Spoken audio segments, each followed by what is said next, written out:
Ma'am का as था 60। देखिए वेट गेन बहुत तरीके होते हैं, एक होता है अनहेल्दी गेन, एक होता है healthy gain. Supplements another thing, अच्छा स्टेरॉइड्स अनदर। जैसे स्टेरॉइड के लिए अलग प्रोग्रामिंग होती है, अच्छा। नेचुरल के अलग प्रोग्रामिंग होती है। 2012 में बॉम्बे में पहली बार वो जुम्बा एक ऑर्गेनाइज हुआ था, अच्छा वर्कशॉप हुआ था। अपना प्रोटीन का ध्यान रख रहे हैं, आप अनहेल्दी चीज़ें नहीं खा रहे जो आपको बॉडी को हार्म करें। देखिए देसी घी तो हम लोग बचपन से खाते हुए हैं, हमारे पूर्वज खाते हुए हैं। आज तक मैंने ऐसा कभी हमारे आंखों के सामने देखा नहीं कि घी की वजह से हार्ट अटैक आता हो। किड्स के लिए अलग फिटनेस कोच होते हैं, अच्छा। उनके लिए अलग कोचिंग किया जाता है। एडल्ट के लिए अलग कोचिंग होते हैं। आप नहीं एक 18 साल के बच्चों को जिम में जाके छोड़ रहे हो, आप वर्कआउट बनाओ, फिजिक बनाओ, ये गलत बात है। आज के हमारे जो गेस्ट हैं मिस्टर विक्की पॉल जी, जो एक फिटनेस ट्रेनर हैं, डांसर हैं और जुम्बा इंस्ट्रक्टर भी हैं। बचपन से ही इन्हें खेल कूद काफ़ी पसंद था। आसाम से इनकी पढ़ाई लिखाई शुरू हुई, फिर ये मुंबई आए 2012 में। सुचिता पॉल जी हैं बहुत फेमस जुम्बा इंस्ट्रक्टर, उनसे इनकी भेंट हुई और मुंबई से होते होते फिर फाइनली 2021 में लखनऊ आ गए। लखनऊ में आके ये as a fitness trainer, freelancer fitness trainer बन गए और लोगों को एक्सरसाइज की महत्व, एक्सरसाइज कराना, जिम, योगा सब कराना शुरू किया। फिर धीरे धीरे ये घर पे पर्सनल सेशंस भी देते हैं लोगों को। तो आइए, इतना मुझे लगता है इंट्रोडक्शन बहुत है इन गेस्ट का, तो सीधे स्वागत करते हैं विक्की पॉल जी का। विक्की पॉल जी, बहुत बहुत स्वागत है आपका। नमस्कार कुणाल जी। और कैसे हैं, पहले आप ये बताइए। बढ़िया है, आप कैसे हैं? बढ़िया बढ़िया। आपने इतना अच्छा अपॉर्चुनिटी दिया मुझे यहाँ आके पॉडकास्ट के लिए, उसके लिए मैं बहुत बड़ा आभारी हूँ। अरे thank you sir, thank you. हाँ। तो विक्की जी, मैं पहला सवाल आपसे ये पूछना चाहता हूँ कि आपकी फिटनेस जर्नी सर कहाँ से और कैसे स्टार्ट हुई? थोड़ा हमें दर्शकों को ये बताइए फिटनेस जर्नी के बारे में। देखिए फिटनेस का तो मैं बचपन से ही शौकीन हूँ। फिटनेस में मतलब कॉलेज, स्कूल, जहाँ पे भी फिटनेस का कुछ भी प्रोग्राम वगैरह हुआ तो सबसे पहले मैं ही उसमें पहला फर्स्ट पार्ट लेते थे पार्ट आप? लेते थे। बहुत बढ़िया। तो फिटनेस में मेरा बचपन से ही इंटरेस्ट इंटरेस्ट है था। और जिम वगैरह मैं क्लास 10th से स्टार्ट कर दिया था। अच्छा, 10 से स्टार्ट कर दिया 10th से था? स्टार्ट कर दिया था अच्छा, एक चीज बताइए सर दर्शकों को कि क्या क्लास 10th का एक बच्चा नॉर्मल 15-16 साल का होता है, क्या वो एज सही है जिम करने के लिए? बिल्कुल सही है। अच्छा, बिल्कुल क्योंकि एक ये मिथ है, मैंने कई लोगों को सुना है कि अभी एज कम है, अभी मत करो, हाइट नहीं बढ़ेगी, 12th के बाद करना चाहिए एक्सरसाइज, वेट्स उठाने से जो है मसल डेवलपमेंट नहीं होता। तो आपके कहने से मतलब ये एक मिथ है? एक्सरसाइज का कोई एज नहीं, एक्सरसाइज सब लोग कर सकते नहीं, हैं। जैसे ग्रोइंग एज होती है, जब पता है ना बच्चों की हाइट बढ़ने की स्टेज होती है, वो वही 18, 19, 20 साल तक, उसके बाद हाइट नहीं बढ़ती है। एग्जैक्टली इसलिए कहते हैं कि तब एक्सरसाइज नहीं करना चाहिए। Exactly sir. जैसे हम लोग कभी भी एक्सरसाइज करते हैं, जैसे किड्स के लिए अलग फिटनेस कोच होते हैं, अच्छा, उनके लिए अलग कोचिंग किया जाता है। जी, एडल्ट के लिए अलग कोचिंग होते हैं और जैसे ओल्ड एज के हैं उन लोगों के लिए अलग कोचिंग होती है, अलग तरह की तो होती है। ऐसा नहीं कि आप डेडलिफ्ट कर रहे हो तो फिर आप बच्चों को भी डेडलिफ्ट कराओ, हाँ। बूढ़ों को भी डेडलिफ्ट कराओ, ओल्ड एज के लोगों को भी डेडलिफ्ट कराओ। तो ऐसा मतलब नहीं है। एज के हिसाब से एक्सरसाइज वेरिएशन होती है, हो जाते फॉर्म हैं, चेंज हो जाते हैं। हैं। जैसे आप अगर फिटनेस स्टार्ट करना चाहते हो, आप हेल्दी लाइफस्टाइल की तरफ जाना चाहते हो, तो सबसे पहले आपको एक गुरु चुनना बहुत ज़रूरी है। गुरु प्रॉपर गाइडेंस दे कि आप नहीं एक 18 साल के बच्चों को जिम में जाके छोड़ रहे हो, आप वर्कआउट बनाओ, फिजिक बनाओ, ये गलत बात है। आपको उनको एक प्रॉपर गाइडेंस के लिए एक जन गुरु चुनना बहुत ज़रूरी है। जो उनके इंजरी का ध्यान रखेंगे, उसको फिटनेस गोल जल्दी अचीव करने में उसको ध्यान रखेंगे, प्रॉपर उसके डाइट आजकल के बच्चे बहुत कम एज है जिन लोग स्टेरॉइड के पीछे भाग रहे हैं, शॉर्टकट मतलब शॉर्टकट में। तो क्यों हो रहा है ये सब? क्योंकि उन लोग प्रॉपर एक गुरु नहीं चुन पा रहे हैं। उन लोग जो देख रहे हैं, जो आप देख रहे हैं सोशल मीडिया, जो 5 सेकंड के जो रील्स आती हैं, उस 5 सेकंड देख देख के इंस्पायर हो जा रहे हैं। तो सर ये फिटनेस जर्नी की आपकी बात हो रही थी, तो आपने जैसे बताया खेल कूद में आप बचपन से ही थे, सब कुछ आपने करा, डांसिंग भरी, तो आसाम से मुंबई, फिर मुंबई से लखनऊ, इसका थोड़ा बताइए दर्शकों को सर, थोड़ा सा मतलब कैसे कैसे आप गए, क्या क्या हुआ? फिटनेस में मैं डांस का बचपन से डांस का भी शौकीन हूँ। ठीक। तो डांस को और फिटनेस में जिम वगैरह में क्लास 10 से स्टार्ट कर दिया था। ठीक। तो मुझे ऐसा लग रहा था कि क्यों ना मैं डांस को भी मैं ऋतिक रोशन का भी बहुत बड़ा फैन हूं, उनके जैसा फिजिक, वो भी अच्छा फिजिक, वो तो इंडिया के बहुत अच्छे डांसर में आते हैं, उनके टॉप 10 अच्छे डांसर में आते हैं। हाँ, अच्छे फिजिक भी है और अच्छे बहुत physique अच्छा भी डांस है। भी करते हैं। जी जी जी तो मैं ऐसा चाहता था कि मेरा बहुत अच्छा फिजिक हो, मैं डांस करूं। जी जी तो जी। दोनों में हमारा इंटरेस्ट था। अच्छा। तो जैसे ही मैं बॉम्बे में आया था बेसिकली डांस के लिए, तो अच्छा, वहाँ पे मतलब मुझे बेसिकली आप डांसर बनना चाहते थे? डांसर बनना चाहते हैं। मुझे ओके। फिटनेस का कोई वो नहीं था, मुझे बस डांस करना था। तो जब बॉम्बे आया तो सुचिता पॉल मैम जो मेरा इंस्पिरेशन था, जुम्बा। जुम्बा, हाँ मैंने सुना है, तो बहुत मतलब फेमस है वहाँ हाँ, पे वो हाँ। 2012 में बॉम्बे में पहली बार वो जुम्बा एक ऑर्गेनाइज हुआ था, अच्छा वर्कशॉप हुआ था, तो वो मैं अटेंड किया था। उसमें मैं जुम्बा सर्टिफिकेशन किया था 2012, आपके मतलब उसका सर्टिफिकेट भी है? सर्टिफिकेट भी है। अरे वाह। तो उसके बाद मैंने ये बस वहीं से मेरा फिटनेस ओके स्टार्ट हुआ। ओके। तो सर बॉम्बे से फिर लखनऊ कैसा आना हुआ? बॉम्बे से लखनऊ दिल टूटे आशिक, वो बात को ही स्किप करते हैं। चलिए इस पे फिर आगे बात नहीं करेंगे। तो सर लखनऊ आप आ गए थे, जैसे मैंने इसमें पढ़ा 2021 में आप आ गए थे। तो 2021 तो सर वो दौर था जिसमें कोविड वोविड भी फैला हुआ था। तो क्या आपने कोविड लॉकडाउन झेला या जब लॉकडाउन खुला था तब आप आए थे? एक लॉकडाउन से पहले ही मैं आ गया था लखनऊ। अच्छा, आ गए थे, ओके। लखनऊ में मुझे कोविड फेस करना पड़ गया था। कोविड की वजह से मुझे काफ़ी ज़्यादा, मतलब इस कोविड से मेरा देखा जाए मेरा करियर की शुरुआत हुई है। अच्छा, मतलब एक तरह का ब्लेसिंग हो गया आपके ब्लेसिंग लिए होगी, जैसे कि कोविड कैरियर बन गया आपका। हाँ, अच्छा। जैसे कोविड में जैसे मैं घर गया था, कोविड में एक्चुअली सब कुछ बंद हुआ था, सब कुछ बंद था। हाँ, एक तो साथ। सब लोग परेशान थे। तो हम घर जाने के बाद मुझे ऐसा लगा कि अब मैं क्या करूँ।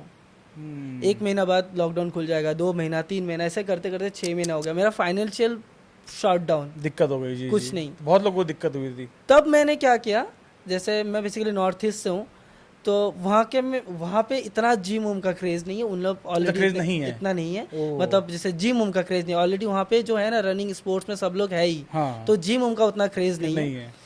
तो घर गया, घर जाने के बाद जो मैंने पर्सनल ट्रेनिंग जो एज ए होम, कोई बाहर नहीं आना चाहता, जिम सारे बंद थे, तो मैं सबको घर जाके ट्रेनिंग तो देना। ये आपने मतलब एक अपॉर्चुनिटी उससे निकाली लॉकडाउन से, कोविड से, कि क्यों वो लोग नहीं आ पा रहे हैं जिम, तो क्यों ना मैं जाके सिखा दूं। अच्छा। तो वहीं से गांव से मैं अच्छा खासा अर्निंग स्टार्ट हो गया था गांव से। तो आप लोगों के घर जा जाके सिखाने लगे? हाँ, तो जब कोविड खुल गया था, जैसे खुल गया, तब मैं लखनऊ हुआ, क्यों ना मैं यही अप्लाई करूं लखनऊ में जाके, शहरों में। ओके। तो फर्स्ट मैंने 1-2 क्लाइंट लिए, तो मेरा अच्छा इनकम जनरेट आप सर कुछ बताइए दर्शकों को कि ये जो आपने बताया कि इसे फ्रीलांसिंग कहते हैं, कि आपने घर जाके लोगों को सिखाना, आपको क्या याद है कि पहला वो कस्टमर या पहला वो क्लाइंट कौन था जिसको आपने सिखाया था? कुछ उसके बारे में बताइए, मतलब कैसे आपको वो क्लाइंट मिला? पहला क्लाइंट सबको देखिए याद रहता है ना? तो वो पहला क्लाइंट आपको कैसे मिला और कहाँ से मिला और उन्होंने क्या आपको फीस दी? कुछ हमें दर्शकों को बताइए चीज़।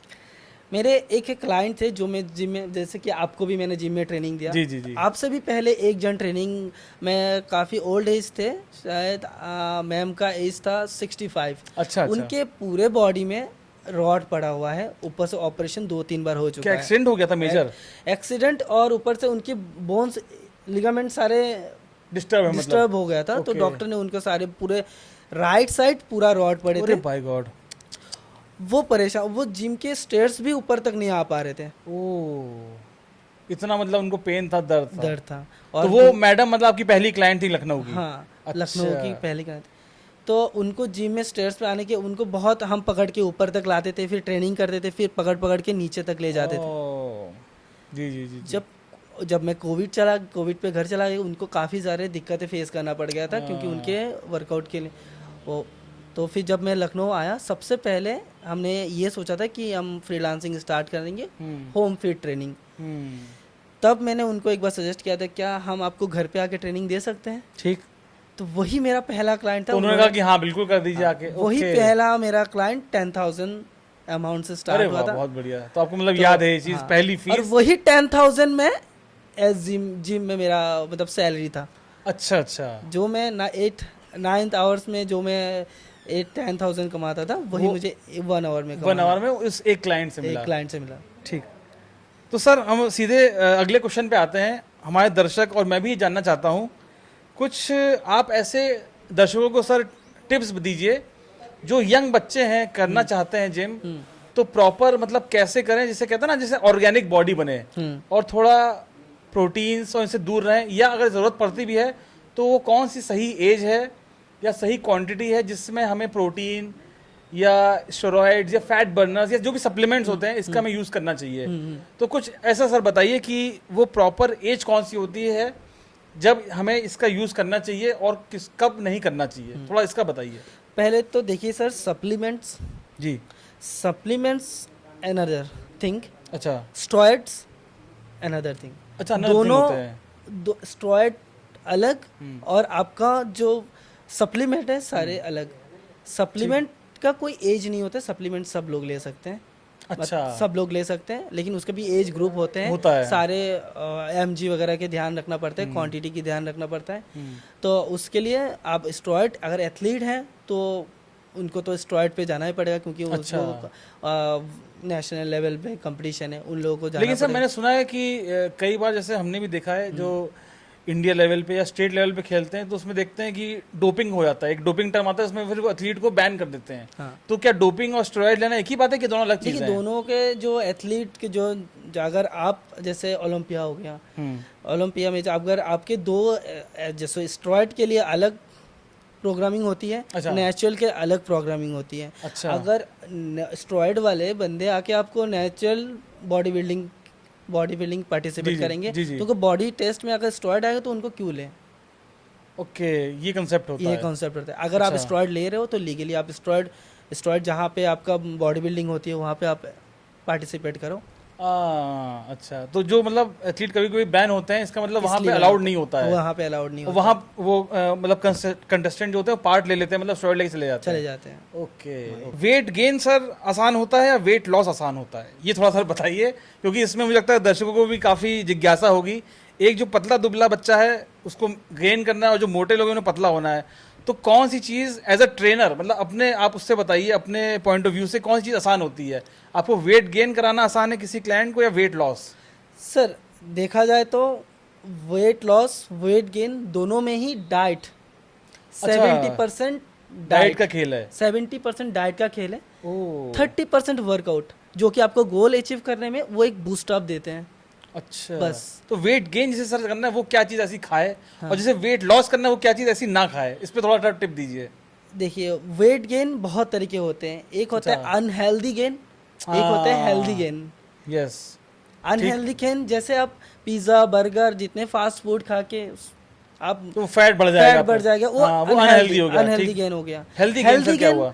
आप जिसमें आप फाइबर का भी ध्यान रख रहे हैं, कार्ब्स का भी ध्यान रख रहे हैं, आपके बॉडी में कितना प्रोटीन चाहिए उतना प्रोटीन का ध्यान रख रहे हैं, आप अनहेल्दी चीज़ें नहीं खा रहे जो आपको बॉडी को हार्म करें, वो हेल्दी गेन हो गया। बस वही। और बात रही कौन सा आसान है, दोनों के लिए अगर वो माइंड के ऊपर है, आपके माइंड जितने स्ट्रांग है वही। बाकी नहीं, जैसे तो, मैंने सुना है, दो दोस्त थे, तो मैंने सुना है, आप बताइएगा। एक बेचारा बहुत पतला था और एक थोड़ा मतलब हेल्दी नहीं कहेंगे, ओबीस था। तो वो जो पतला था वो कहता था यार मोटा होना आसान है, मोटे होके पतले हो सकते हो, लेकिन पतला है उसमें मोटा होना बहुत मुश्किल होता है। तो वो लोग लड़ते थे आपस में। शायद उनके मेटाबॉलिज्म डाउन है। अच्छा, मतलब मेटाबॉलिज्म भी एक फैक्टर आता है। हाँ, क्योंकि आपके बॉडी में मेटाबॉलिज्म डाउन होगा तो आप कुछ भी खाएंगे तो आपके फैट स्टोर होने लग जाएंगे, तो आपको लगेगा कि हम मोटे हो रहे हैं। ये अनहेल्दी वेट गेन है। और जिनके बॉडी में मसल्स ज्यादा होंगे उनके मेटाबॉलिज्म फास्ट होंगे। समझ गया सर। अच्छा सर, एक चीज़ और बताइए, इसमें भी काफ़ी कंट्रोवर्सी है, क्या देसी घी खाने से हार्ट की प्रॉब्लम होती है? और क्या अपने इंडिया में कोविड के बाद से अभी तक 4 साल में हार्ट अटैक का परसेंटेज काफ़ी बढ़ गया है, यंगस्टर्स में बढ़ गया है, तो क्या उसमें देसी घी जो अपना एक हिंदुस्तान का, इंडिया का एक मेन इंग्रेडिएंट है, लोगों ने खाना छोड़ दिया? आपने देखा होगा सब सफोला या डालडा बीच में से कंपनी आई थी, उसमें खाना बनाने लगे थे। तो क्या देसी घी खाना चाहिए? क्या वो हार्ट के मरीज करता है या ये भी एक मिथ है? देखिए, देसी घी तो हम लोग बचपन से खाते हुए हैं, हमारे पूर्वज खाते हुए हैं। आज तक मैंने ऐसा कभी हमारे आंखों के सामने देखा नहीं कि घी की वजह से हार्ट अटैक आता हो। नहीं, ऐसे लोग कहते हैं कि वो मतलब आपका जो आर्टरीज होती है, मतलब जो खून बहता है बॉडी में, उसमें वो जमने लगता है, तो उसी से हार्ट अटैक हो जाता है। नहीं, हार्ट अटैक घी नहीं खाना चाहिए, तो क्या ये मतलब सच है, झूठ है, क्या है? मतलब इसका थोड़ा गाइड करिए आप। देखिए, आपको जो हार्ट अटैक मोस्टली जिम में आ रहे हैं आजकल, तो वो किस लिए आ रहे हैं? पहली बात तो जो हम लोग प्री वर्कआउट यूज़ करते हैं, अच्छा, उसमें एक कप कॉफ़ी पीने के बाद जैसे आप फोकस हो जाते हैं, देखेंगे आप आजकल के स्टूडेंट कॉफी हाँ ब्लैक कॉफी पीते हैं, हाँ ये काफी ट्रेंड चला है यहाँ। उसमें 4 to 5 ग्राम कैफीन होते हैं। ओके। आप जब प्री वर्कआउट का एक स्कूप ले रहे हैं उसमें 200 कैफीन होता है। अच्छा, तो बहुत ज्यादा हो गया मतलब। बहुत, उसका अमाउंट 200 mg। ये एक रीजन हो सकता है जिनके यहाँ बीपी बहुत हाई रहता हो, low तो वो ट्रिगर कर देता है। वो आप प्री वर्कआउट ले रहे हैं तो आपका ब्लड फ्लो, पंपिंग बढ़ गई मतलब, धड़कन तेज हो रहा है, जी, धड़कन जी। तेज हो रहा है मतलब आपका ब्लड प्रेशर भी तेज हो रहा है। बॉडी वो साथ नहीं, अभी आप नॉर्मल स्टेज में आपको 20 के स्पीड में ट्रेडमिल में खड़े कर दे, आप चल नहीं पाएंगे, आप गिरेंगे 100%। तो वैसे ही आपके हार्ट 10 की स्पीड में दौड़ रहे हैं, आप उसमें 20 स्पीड डाल रहे हैं। हाँ, तो एकदम से मतलब वो पंप होना वो हो जाता है। हाँ। उसी में अटैक आ जाता उसी है। में अटैक तो आता मतलब है। कहने का मतलब ये है कि और देसी घी खाना किसी चाहिए। भी सिंगल, किसी भी हाँ। सिंगल, ऐसा नहीं कोई भी लोग प्री को नहीं भी लेते हैं तभी भी हार्ट अटैक आते हैं। आता है। तो किसी भी एक सिंगल रीजन से नहीं होता है ये। होता है। जैसे हम जिम पे जाते हैं उसमें वेंटिलेशन की प्रॉब्लम है, जैसे मोस्टली देसी जिमों में होती है, वेंटिलेशन की प्रॉब्लम होती है। मतलब वहाँ अच्छा पे- वेंटिलेशन होना चाहिए। हाँ, वहाँ पे 10-15 लोग इकट्ठा जिम कर रहे हैं, तो जिम उनका कर- पसीना और वो सब, हाँ, तो वो मतलब वो हवा निकल नहीं पाती है। हवा निकल नहीं पाता, सफोकेशन की वजह से भी हार्ट Suffocation, अटैक ओ। होती है। हाँ सर, ये बताइए, एक मेरे पास इसमें रिपोर्ट और है।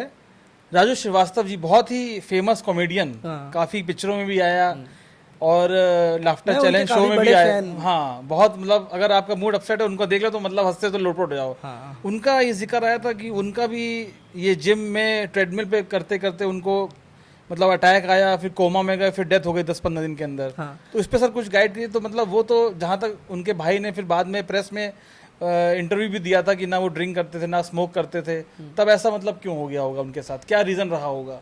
देखिए, इसमें तो किसी भी एक, उनके जो डॉक्टर्स हैं, उनके जो पर्सनल कोच हैं, वो लोग, हम लोग बस उनको टीवी में देखें हार्ट अटैक का, पर्सनली हम लोग बोल नहीं सकते उनको किस वजह से हार्ट अटैक आ चुका है, क्योंकि बॉडी में ऐसे बहुत सारे ऑर्गन्स होते हैं जो वो डॉक्टर से बता पाएंगे किस लिए हार्ट अटैक आए।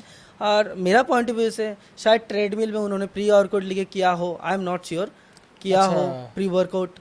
तो जैसे आप प्री वर्कआउट लेते काफ़ी ज़्यादा फोकस हो जाते हैं, आप स्पीड का ध्यान नहीं रखते हैं। तो नहीं सर, प्री वर्कआउट मतलब इसमें समझ नहीं आ रहा है, लेना चाहिए कि नहीं लेना चाहिए?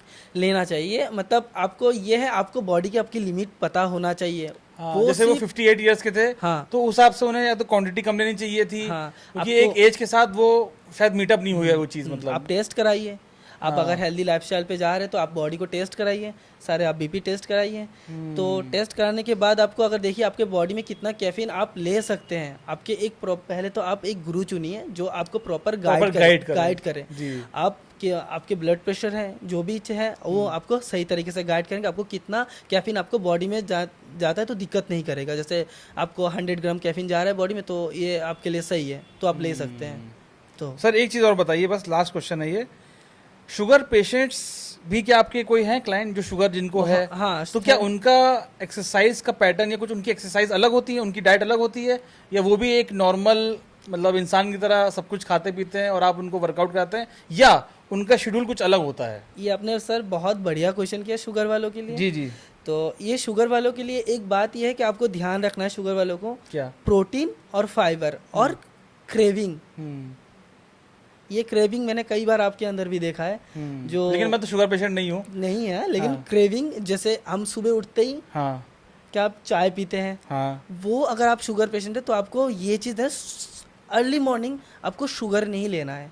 अच्छा, फर्स्ट मील आपको शुगर नहीं लेना है, और जितना हो सकता है आपको तो सर क्या ऐसी चीज खाई जाए? शुगर दर्शकों को हम सुनना चाहते हैं। शुगर भी बॉडी के बहुत इंपॉर्टेंट रोल प्ले करता है। शुगर आप फ्रूट से ले सकते हैं, नेचुरल मतलब शुगर जो होता नेचुरल है, शुगर ले तो सकते हैं, फलों में होती है। फलों में होती है। अच्छा, जैसे सेब खा लिया, केला खा लिया। केला, हाँ। ओके ओके आपको 2 और आपको रोजाना एक्सरसाइज करना चाहिए। शुगर पेशेंट है तो ओके।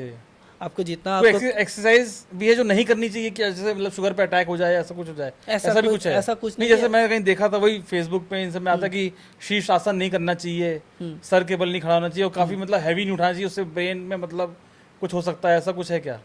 ऐसा नहीं है। जैसे आप इकट्ठा तो आप जैसे आप खुद 50 किलो हैं तो आप 150 किलो तो उठा नहीं पाएंगे। आप अपने हिसाब से आप वर्कआउट करना है आपको। जैसे आप अगर उठा रहे था उसका मतलब आप पावर लिफ्टर हैं, तो उनके लिए गाइडेंस अलग होती है। और अगर आप शुगर पेशेंट है तो आपको ये सब मेन तो आपको डाइट ध्यान रखना है, और मेन डाइट ध्यान रखना है, और आपको कैलोरीज रोजाना बर्न करना है। रोजाना कैलोरी डेफिसिट पे रहना है आपको। बस यही कहना चाहता हूँ, शुगर वालों को क्रेविंग से दूर रहे। हाँ, वो जो भूख लगती है अंदर से मीठा खाने मीठा की, या खाने एक की craving। एक छोटा गुलाब जामुन हाँ, खा लें, हाँ। या थोड़ी सी जलेबी मिल जाए जलेबी रबड़ी मिल- वाली, हाँ। इससे बचना होता इससे है। बचना होता है। तो क्या है? बेसिकली मैं एक फिटनेस कोच हूँ, तो मेरा मोटिव ये है कि एक फिटनेस मतलब हेल्दी लाइफस्टाइल की तरफ सबको ले जाऊँ। एक पर्सन जब जिम जाने मतलब फिट हेल्दी लाइफस्टाइल के लिए आपको जिम जाना ही ज़रूरी नहीं है, आप घर बैठे भी हेल्दी लाइफस्टाइल जी सकते हैं। आप पार्क में भी आप हेल्दी लाइफस्टाइल जी सकते हैं। अब जी, जी। वही मैं ऐसे ही इंस्पायर करता हूँ लोगों को कि आप घर बैठे भी आप फिट हेल्दी लेकिन एक्सरसाइज करे, मतलब इंसान चले, हाँ। वॉक करे, कोई कुछ कोई करे, लोग होते हैं कि आप घर से तक जिम तक जाने के लिए उनके अंदर मोटिवेशन नहीं आता तो है, आप आ सकते हैं। तो हम आ सकते हैं आपकी सेवा करने।